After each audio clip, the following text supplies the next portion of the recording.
66-80 Manhattan, whatever in the world that means. Sure, NYC Votes, program 44, 6680 Manhattan.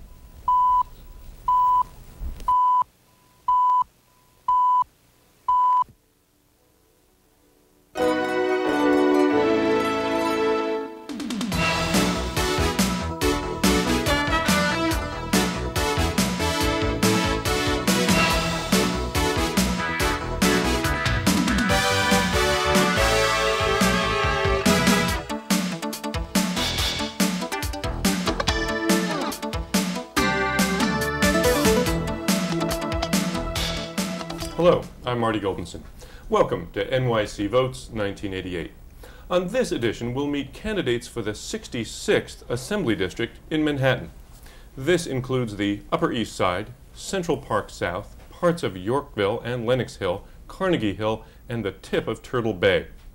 This area is known as the Silk part of the Silk Stocking District. This is Assemblyman Mark Allen Siegel, the Democratic and liberal incumbent seeking his 8th term. His opponent, John Ravitz, is a Republican independent and a community activist. Questioning our candidates are Susan Mack, a representative from the League of Women Voters, Gail Collins of the Daily News, and Mariana Arneberg from New York Newsday. Mariana, let's start with you. Thanks, Marty. My first question is for Assemblyman Siegel. Mr. Siegel, you chair the Assembly Corporations Committee and as such earlier this year proposed a plan to reconstruct city schools. That, however, was rejected out of hand by the Senate, and nothing has been heard of it since. I am wondering, what are you doing now to resolve this crisis? Well, in fact, it hasn't been rejected out of hand by the Senate. The Senate has agreed to every single provision of the legislation and accepted the draft that we developed with the governor. The only hang-up is disagreements over whether or not the Wicks law should apply to city school construction. The Wicks law is an archaic 60-year-old law which burdens state construction, burdens city construction, costs the taxpayers billions of dollars a year. We in the Assembly have proposed to exempt the School Construction Corporation from the provisions of the Wicks law, but the Senate, being under the thumb of large contributors and contractors, has been reluctant to join us. Hopefully, public pressure will cause the Senate to adopt it before the year is out. But they have agreed with all the substantive provisions. The only problem is their continued subservience to their large contractor contributors who are unwilling to give up the benefits that Wicks creates for them. Yes, Mr. Siegel, it's easy to blame the Senate for not resolving it, but part of your job is to negotiate resolutions to thorny problems, right? I mean, what are you doing? We've made two different proposals to advance the Wicks. First, we proposed a totally new construction management system. Got a lot of interest, got a lot of support. Senate said no. We then proposed a modified repeal of Wicks, which would have taken into account all of the objections that they had to repeal of Wicks. They continued to say no. Indeed, the Senate met at the end of September for the last time and declined to take up any of the many pieces of important legislation that they do. We continue to press them both through public media, through the elections that are coming up, through the calling continued attention to the deplorable conditions in city schools. We look to the voters to perhaps oust some of the Republican senators in the city so that the Senate leadership will understand that their majority is in line at the elections. There are times when you come to the table, you try to bend, you try to compromise, you try to educate to get people to see it your way or to give them enough to allow them to move off the dime. There are times, though, when you have to fight.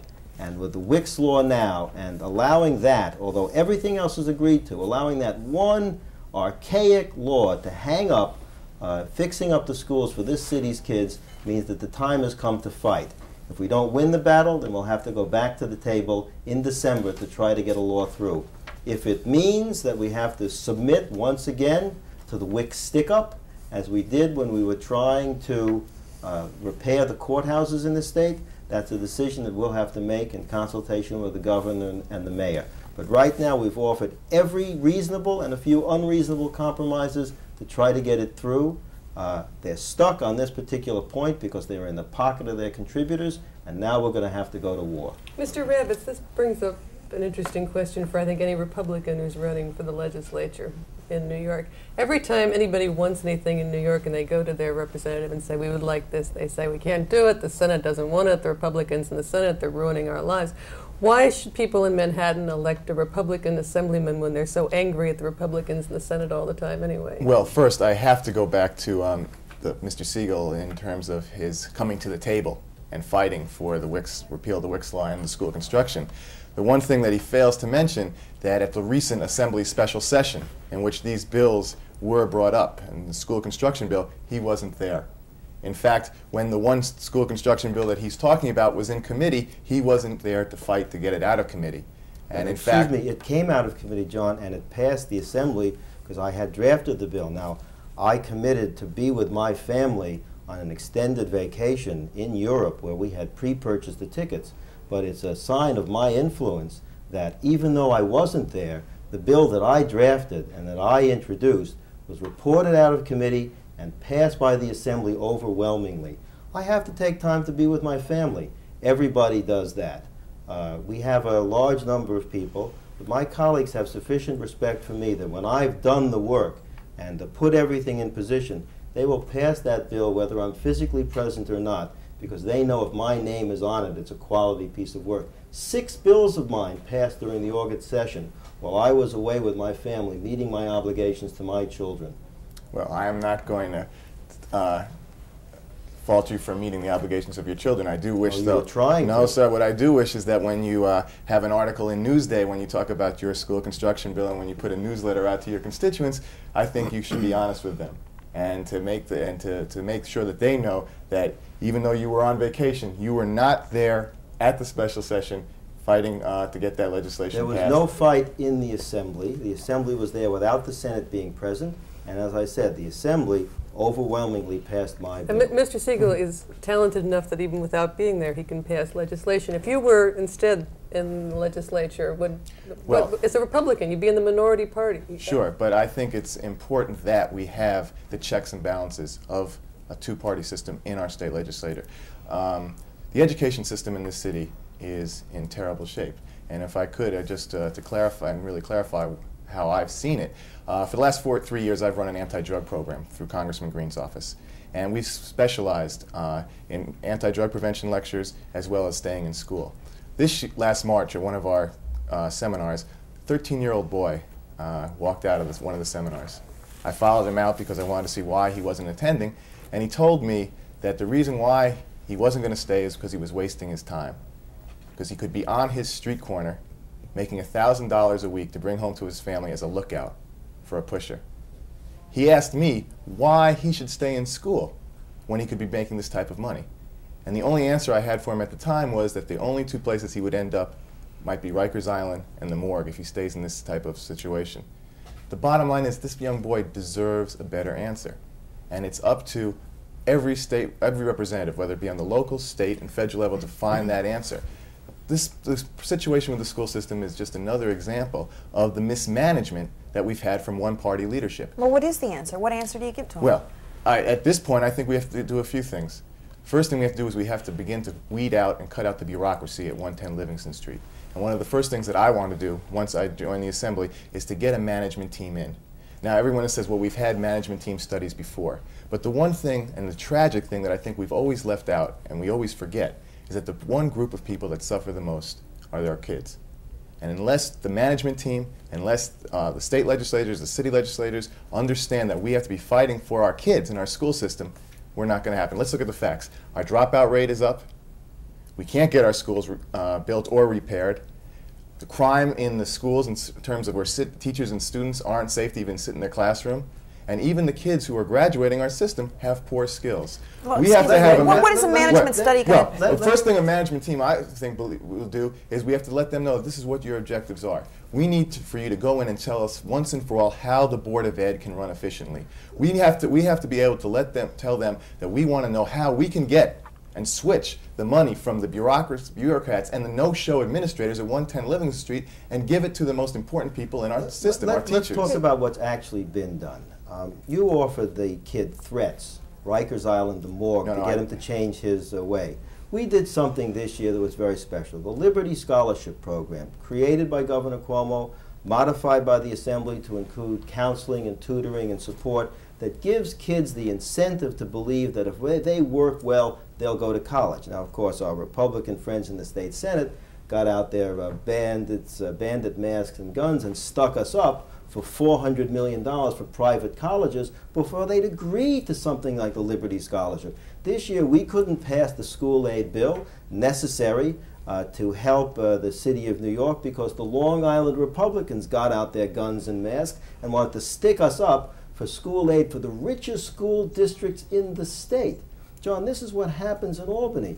There are things that we have accomplished. We passed the Liberty programs. We added $20 million for school-based drug programs. But each time we try to do it, to go back to Ms. Collins' questions, we meet these guys from Long Island and upstate, the people that you would install as the leaders of the Assembly, and they say, well, New York City wants something, New York wants $1, we want $2.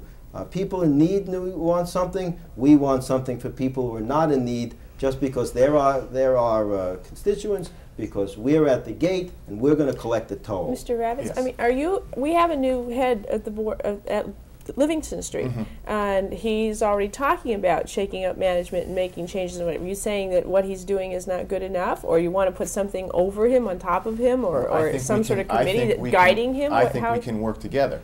I think what we need to do is we need to sit down at a table and put up a good 2-year game plan in which we set goals and we make sure that those goals are met. Past management studies, the goals have been set, but they haven't been met because no one has been able to override the management team and make sure that they're held accountable for what they're supposed to do. Let me just bring up another thing about education that I think a state legislator should be doing, especially in our district. We have the most talented people in terms of business and finance, education, cultural affairs, medical studies. We need to be able to reach out to them and to say, help us improve our schools. Be a partner with us. Sit down with us and help us build a better school system. John, these are things we've already done. PS 183 was a problem school. People wanted to transfer out of it to go to PS 6 or PS 158. We brought the people from Rockefeller University and Sloan Kettering into partnership in that school. They approached us because they couldn't get teaching assistants and other entry-level people in the educational world to come there because the local public school wasn't good enough. We made a partnership with them, and PS 183 has experienced the largest growth in enrollment in any of the schools in District 2. Now at PS 198, we've started a special district-wide program for the gifted. We are on the way to breaking down the zones in District 2 and creating an atmosphere where the schools compete with one another, where they bring in the very type of resources that you've talked about. Those are good ideas, John, but we're already doing them. I was the first member of the legislature to meet with Chancellor Richard Green. We outlined a program for a 10-year plan to bring the schools up to light. He's stood by my shoulder, side by side, fighting to get this school construction bill through. We've agreed on it. It's blocked because the Senate Republicans want something for their contributors. We've done many of the things that you've talked about. The schools have been better because of it, but don't suggest that we haven't done it. Well, one thing I have to say is that I've been in the schools. I've been working with